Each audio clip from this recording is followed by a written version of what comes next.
네, 오늘 시장 안에서 눈에 띄었던 종목들 과연 앞으로의 주가 흐름은 어떨지 수상한 냄새가 났는지 하나씩 파헤쳐 보겠습니다. 이번 시간 김정효 이사와 함께 할게요. 어서 오세요. 안녕하십니까? 네, 안녕하십니까. 지난주 월요일로 다시 돌아가고 싶은 그런 느낌이에요. 너무나 시장이 계속 하락하고 있는데요. 오늘 장은 어떤 종목을 봐야 될지 10가지 종목 공개하기 앞서서 지난주 김정효 이사님의 적중률부터 보겠습니다. 10가지 수상한 종목에 대한 적중률은 60%에 달했습니다.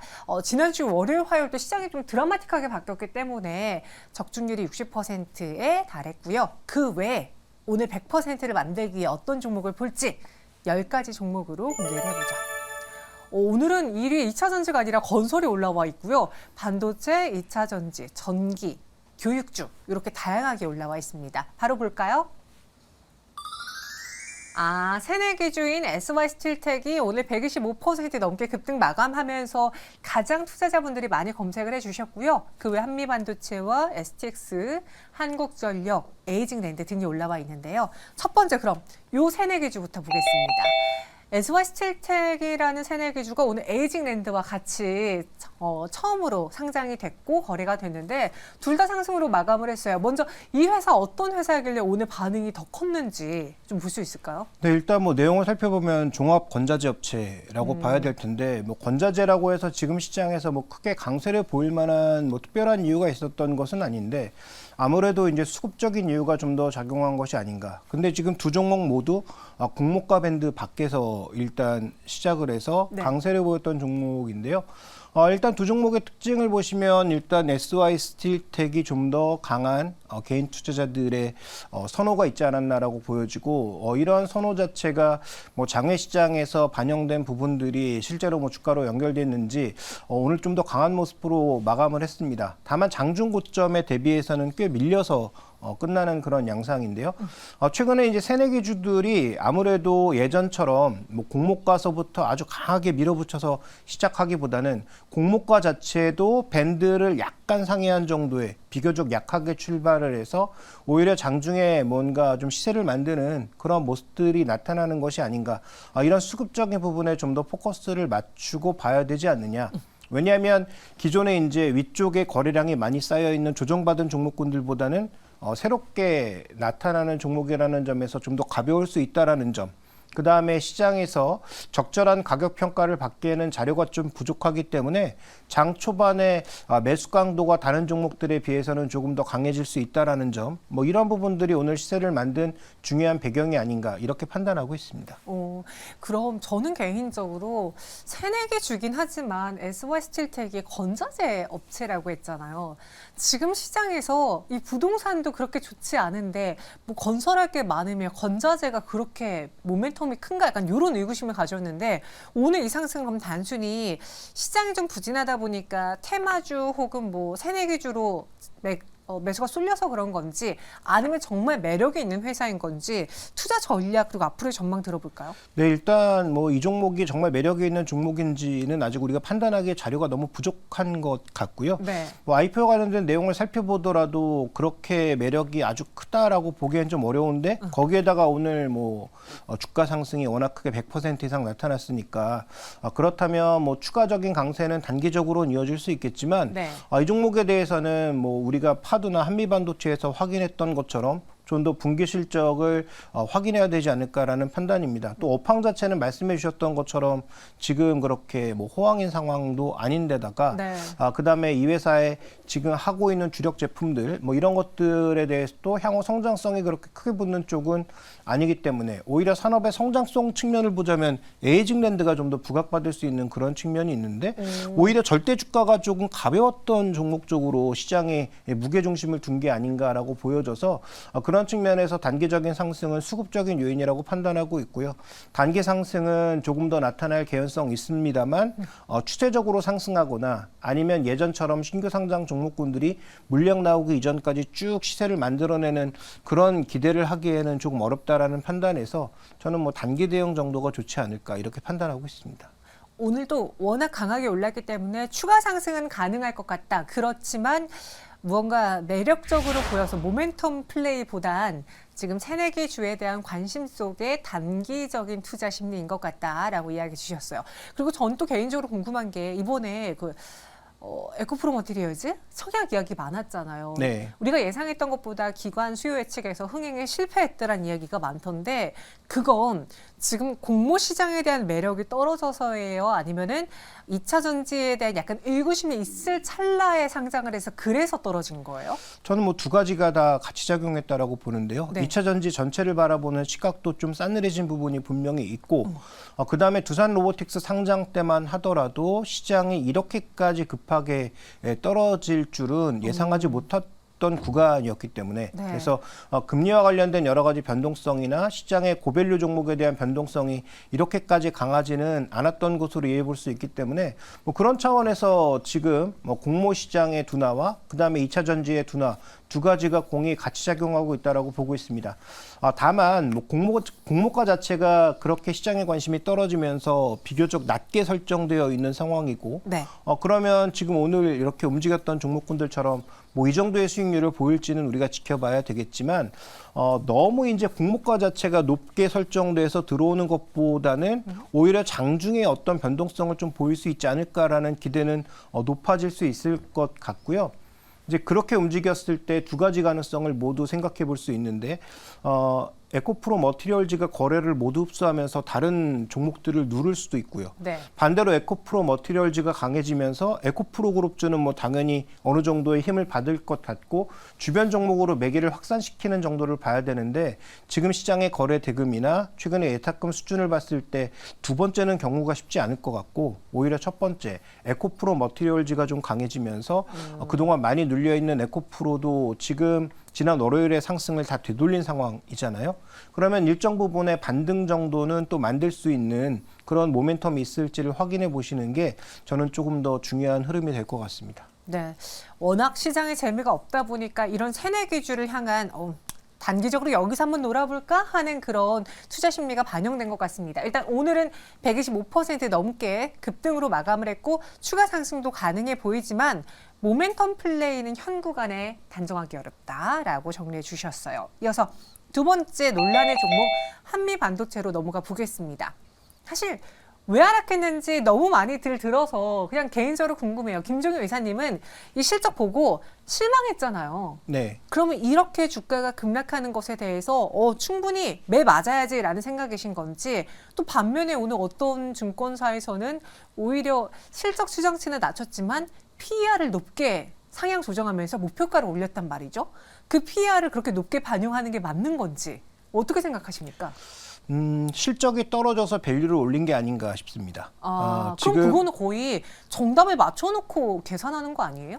네, 원래 대부분 보고서가 결론이 이미 있죠. 결론이 이미 있고 그 결론에 맞는 자료들을 마련해서 하는 건데 뭐 애널리스트의 보고서를 어떻게 생각하실지 모르겠지만 제가 개인적으로 판단하기에는 그냥 그분의 견해 안에서 바라보는 정답인 것이지 그게 정답일 수가 없죠. 그래서 목표 주가도 항상 바뀌는 것이고 그래서 저는 일단 오늘 나온 삼성증권의 보고서 내용보다 더 주목하는 것은 단기적으로 한미반도체는 이제 밸류가 중요해질 수밖에 없다. 왜냐하면 3분기에 우리가 생각했던 숫자가 있는데 그 정도의 숫자가 나오지 않았기 때문에 이미 트레일링은 밸류가 엄청나게 높아진 상황이고요. 이미 50배가 넘어간 상황이잖아요. 3분기 실적이 빠짐으로써. 그러면 이 종목이 매출 성장도 떨어지고 밸류도 그렇게 높아진 상황이라면 이미 하락하고 있는 2차 전지와 뭐 크게 달라질 게 없는 상황인 거죠. 당연히 밸류 부담을 받을 수밖에 없고 중장기적으로는 HBM이라고 하는 시장이 여전히 늘어날 수 있겠지만 단기적인 주가 변동성도 피해갈 수 없다라는 판단을 하고 있습니다. 따라서 보유자들이라면 지금 비중을 줄여야 될 때라고 전 판단하고 있고요. 네. 뭐 하나마이크론이나 한미반도체 공이 모두 마찬가지라고 보고 있고 오히려 실적이 괜찮았던 전공정주들은 잘 버티고 있잖아요.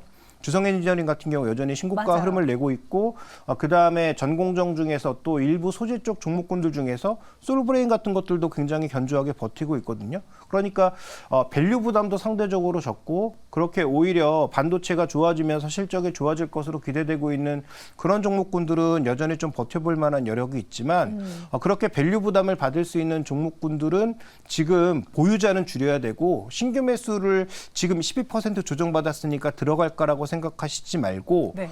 어느 정도에서 박스를 만드는지 혹은 어느 정도에서 하락의 브레이크가 걸리는지를 확인하고 가셔도 늦지 않다라고 판단하고 있고요. 저는 뭐 4분기 실적이 발표되는 1월 이후에 사셔도 늦지 않다. 그래서 신규 매수 관점은 조금 자제하시는 게 좋지 않을까 이렇게 보고 있습니다. 그럼 추가적인 하락도 가능하기 때문에 현 구간에서 오늘 충격 받았고 주가 많이 밀렸어. 그럼 고점보다 싸니까 들어가자. 이런 접근은 하지 말자라는 말씀이신 거죠? 네, 오히려 저는 뭐 3분기부터는 후공정 상대적으로 조금 뭔가 부담을 받고 있는 후공정보다는 전공정에서 미세공정과 연관되어 있는 종목군들이 낫다라고 판단하고 있고요. 네. 그다음에 반도체에 지금 논란이 나타나고 있는 건 뭐냐면 반도체 시장이 조금 좋아지니까 삼성전자가 다시 증설할 거다라는 그런 논란이 나타나고 있잖아요. 그래서 원래대로 가동률 올리면 반도체 공급량 늘어날 거고 그럼 가격 떨어질 거다라고 하는 건데 이건 수급이 안 좋다라는 걸 이미 전제하고 가고 있는 거거든요. 근데 과연 수급이 안 좋을지에 대해서는 누구도 확신할 수 없는 구간이니까 지금 방향성은 확실히 돌았는데 밸류 판단과 실적 판단에 대해서는 서로 의견이 엇갈릴 수 있는 구간이라서 반도체도 철저하게 조금은 실적이 꾸준하게 나오고 밸류도 상대적으로 조금 싼 종목이 지금 구간에서는 유리할 수 있다라고 보고 있습니다. 근데 저 개인적으로 좀 궁금한 건데요. 이제 개인 투자자분들이 항상 좀 불만을 갖고 특히나 2차 전지주 보유하신 분들이 불만을 갖고 있는 게 향후 전기차의 성장 그리고 AI 칩에 대한 수요의 성장 둘 다 성장하는 건 맞다. 근데 왜 전기차 수요 성장이 둔화될 때는 PR을 막 깎아내리는 증권사인데 왜 여전히 실적이 나오진 않지만 AI 칩의 수요가 늘어날 거다. HBM의 수요는 보장된 거다라고 하면서 거기에 PR은 깎지 않느냐. 약간 이런 불만을 갖고 계시더라고요. 네. 살짝 둘의 입장이 좀 달라서입니까? 저는 둘 다 동일한 논리를 적용해야 된다라고 보고 있고요. 둘 다 같은 눈으로 봐야 된다. 네, 같은 논으로 봐야 되는데 다만 2차 전지와 지금 HBM의 차이점은 뭐냐면 네. 2차 전지는 우리가 확정된 숫자로 생각했던 거죠. 2025년도까지의 실적은 이미 정해져 있다, 변하지 않는다라고 봤는데 이게 지금 급변하기 시작하면서 변동성이 더 커지고 있는 거고요. HBM은 뭐 검증은 필요하겠지만 그래도 지금 성장에 대해서는 크게 우리가 우려하지 않는 상황이죠. 다만 한미반도체와 파두는 조금 상황이 다릅니다. 그래서 한미반도체는 이번에 매출이 떨어지면서 고정비가 증가한 부분을 커버하지 못해서 이익이 급감한 상황인 거고요. 그다음에 HBM 자체는 성장이 줄어들지 않고 있죠. 네. 그러니까 하이닉스를 바라보는 시각과 한미반도체를 바라보는 시각은 좀 달라야 된다라고 판단하고 있고요. 그다음에 두 종목의 밸류 자체도 워낙 다르고요. 그래서 지금 뭐 한미반도체 최근에 하락의 논리는 저는 뭐 2차 전지와는 크게 다르지 않다고 보고 있는데 HBM3의 성장의 속도나 이 부분은 하이닉스의 실적으로 판단해 봤을 때 크게 변함이 없다. 한미반도체와 파두가 약간 특이한 경우인 것이다. 그래서 지금 상대적으로 원익 IPS, 그다음에 유진테크, 소위 ALD 관련주들 잘 버티고 있습니다. 그래서 지금 시장도 분명히 섹터별로 다르기 때문에 전부 다 하나로 이제 뭉뚱그려서 반도체 이렇다라고 평가하는 것은 저는 적절치 않다라고 보고 있습니다.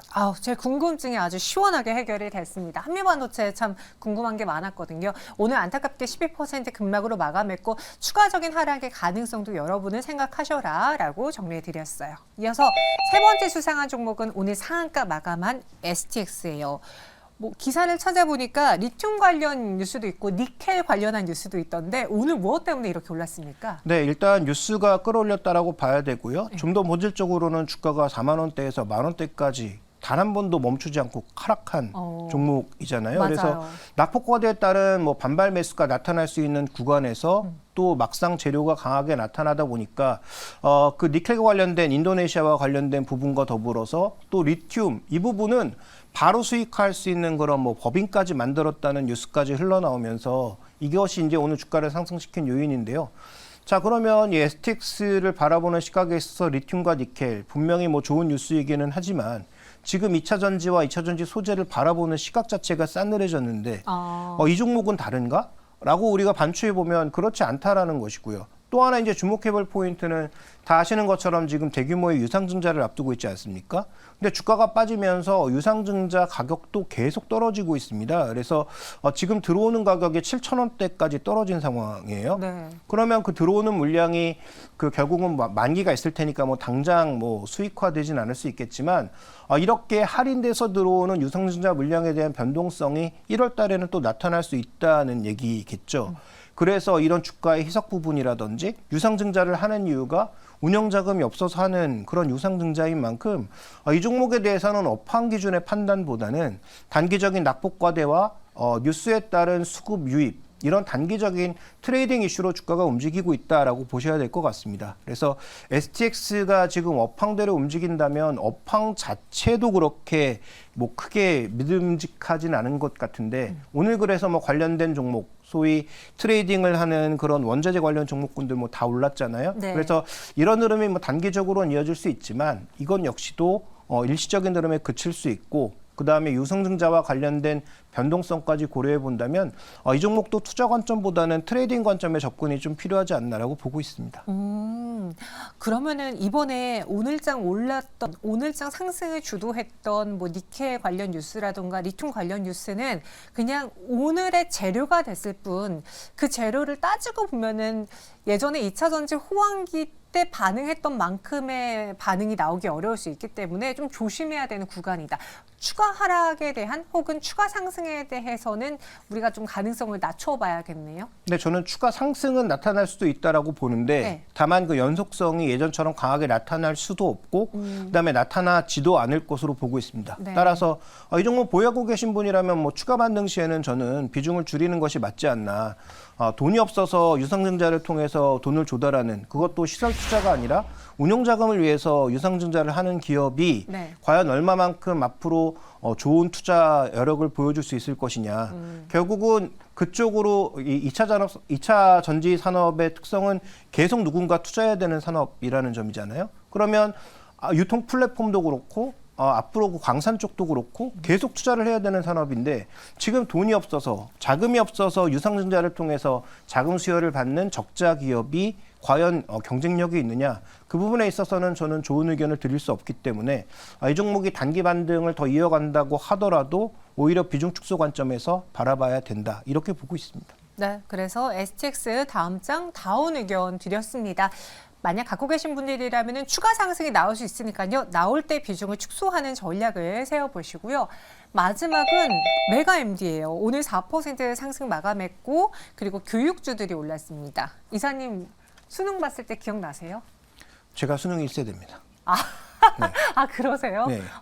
저도 수능을 좀 한 번 이상 봤어요. 2번 이상 봤거든요. 그래서 이제 그때 생각하면 그 추웠던 날씨와 또 온갖 기사들이 다 수능과 관련된 기사, 뭐 이번은 불수능이었다느니 물수능이었다느니 막 그런 기사들 쏟아지잖아요. 그래서 그때가 돼서 오늘 교육주들이 좀 오른 걸까요? 뭐 며칠 전부터 정부 정책과 관련된 얘기들이 흘러나오면서 한번 교육주들이 힘을 받았고요. 네. 그다음에 오늘도 뭐 관련 뉴스들을 쭉 찾아보시면 뭐 지방 고등학교와 관련된 또 대입과 관련된 이런 교육 관련 뉴스, 정책 관련 뉴스들이 겹치면서 관련된 종목군들이 움직였다라고 봐야 되는데 근데 오늘 좀 두껍게 움직였다라기보다는 오히려 일자리 관련주들이 좀 더 강하게 움직이는 등 뭔가 약간 성격이 조금 다른 그런 양상으로 움직였다라고 봐야 할 것 같습니다. 그래서 최근에 뭐 교육주들의 전반적인 흐름이 뭐 연속성을 가지고 움직이고 있다라고 판단하기에는 조금 어려운 것 같고요. 또 메가MD의 상승도 오늘 뭐 재료는 기존에 움직였던 뭐 한 10일 전인가 나왔던 그런 재료를 다시 좀 반복하면서 뭔가 움직이고 있는 것 같지만 오늘은 전체적인 흐름상에서는 오히려 일자리 관련주들 뭐 이런 것들이 좀 더 강하게 움직였다라는 측면에서 보면 네. 뭐 정책 관련주에 대한 기대가 조금 나타나고 있는 것 아닌가. 왜냐하면 뭐 선거도 다가오고 있고 최근 들어서 정부 정책의 핵심 포인트가 어쨌든 무언가 조금 시장에서 경기 상승을 위한 그런 정책적인 모멘텀이 있는 종목군으로 이동할 가능성이 있고요. 특히 이제 아시는 것처럼 1월 달 되면 소위 맞아요. 1월 휴가라고 해서 중소형주 쪽으로 모멘텀을 주는데 그 중소형주의 모멘텀 핵심은 결국은 정책입니다. 그래서 아마 그와 관련된 종목군들이 무언가 조금 거래를 일으키기 시작하면서 시장이 이렇게 불안불안한 국면, 그다음에 주도주가 부재한 국면에서는 하나의 순환고리로서 좀 나타나고 있는 것이 아닌가 이렇게 좀 이해하고 있습니다.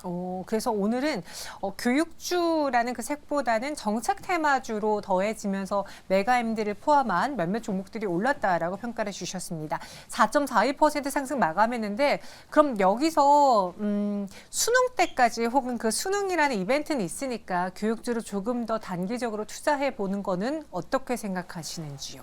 교육주 중에서는 메가MD보다는 최근 메가스터디 교육 같은 종목군들이 좀 더 낫지 않나라는 판단인데요. 일단 뭐 실적도 꾸준하게 나오고 있고 네. 최근에 주가가 굉장히 가파르게 실적 때문에 올랐다가 시장에 밀리는 구간에서 또 가파르게 내려왔거든요. 그래서 이렇게 가파르게 올랐다가 가파르게 내려온 종목이 과연 어느 정도의 지점에서 브레이크를 거느냐.